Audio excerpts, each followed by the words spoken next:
నమస్తే అందరికీ welcome to our channel Tanya to guide. So first of all ఇవాళ regular update start చేసే ముందు ఒక చిన్న ఇన్ఫర్మేషన్. స్పాట్ అడ్మిషన్స్కి సంబంధించి కొన్ని పోస్టులు నేను వీడియోస్ చేయలేకపోతున్నాను యాక్చువల్లీ. సో అందుకోసమని వాట్సాప్ గ్రూప్స్లో స్పాట్ అడ్మిషన్స్వి ఫార్వర్డ్ అయితే చేస్తున్నాను.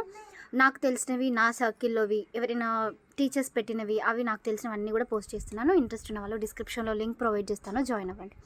ఇక ఫస్ట్ అప్డేట్ వచ్చేసరికి టీఎస్ఆర్జేసీ గురించి. ఫేజ్ 2 మనకి ఇంకొక 7 డేస్లో ఆర్ ఎల్స్ నెక్స్ట్ వీక్ వరకు ఉండబోతుంది. సో ఫేజ్ 2 కోసం వెయిట్ చేసేటి వాళ్ళందరూ కూడా అలర్ట్గా అయితే ఉండండి.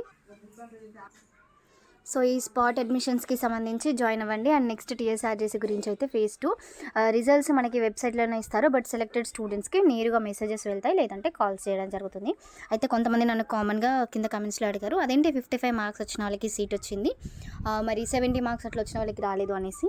సో మీ కేటగిరీ ఏంటి అనేది ఒకసారి చూసుకోండి. నార్మల్గా ఈ టీఎస్ఆర్జేసీ ఏదైతే ఉందో దాంట్లో కూడా రూల్ ఆఫ్ రిజర్వేషన్ ఉంటుంది. అంటే గవర్నమెంట్ నార్మ్స్ ప్రకారం రూల్ ఆఫ్ రిజర్వేషన్ ఎస్సీ స్టూడెంట్స్కి ఇన్ని, బీసీ స్టూడెంట్స్కి ఇన్ని సీట్లు, బీసీఏకి బీసీబీకి ఇన్ని అనేసి రిజర్వేషన్ వారీగా ఉంటుంది. సో ఆ రిజర్వేషన్స్లలో తక్కువ మార్క్స్ వచ్చినా కూడా మేబీ కొంతమందికి సీట్స్ వచ్చే అవకాశం ఉన్నాయి. అందుకే నేను ప్రీవియస్ వీడియోలో కూడా చేశాను, ఏంటంటే 50, 40, 30 మార్క్స్, మరీ 30 కాకపోయినా కూడా 50, 40 వచ్చే వాళ్ళకి కూడా there is a scope of getting seat అనమాట.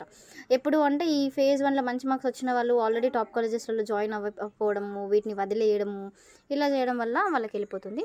ఇక నెక్స్ట్ టీఎస్ఎంజేబీసీకి సంబంధించి కూడా ఆల్రెడీ కంపల్సరీగా నెక్స్ట్ వీక్ అయితే రావడం జరుగుతుంది, సెకండ్ ఫేజ్ ఏదైతే ఉందో దానికి సంబంధించి. ఇక next update Rajiv Gandhi university of knowledge technologies, అదే అండి మన ట్రిపుల్ బాసరా.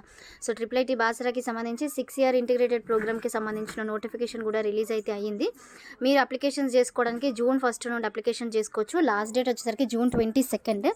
రిజల్ట్స్ ఎప్పుడు ఇస్తారనే డేట్ వీళ్ళు ఏం మెన్షన్ చేయలేదు, బట్ మ్యాక్సిమం 15-20 డేస్లో రిజల్ట్స్ అయితే డిక్లేర్ చేస్తారు. రిజల్ట్స్ ఎప్పుడనేది కూడా వీళ్ళ వెబ్సైట్లో అయితే పెట్టడం జరుగుతుంది. మరి మేము ఎట్లా అప్లికేషన్ చేసుకోవాలి అనేది చాలామందికి సందేహంగా ఉంటుంది.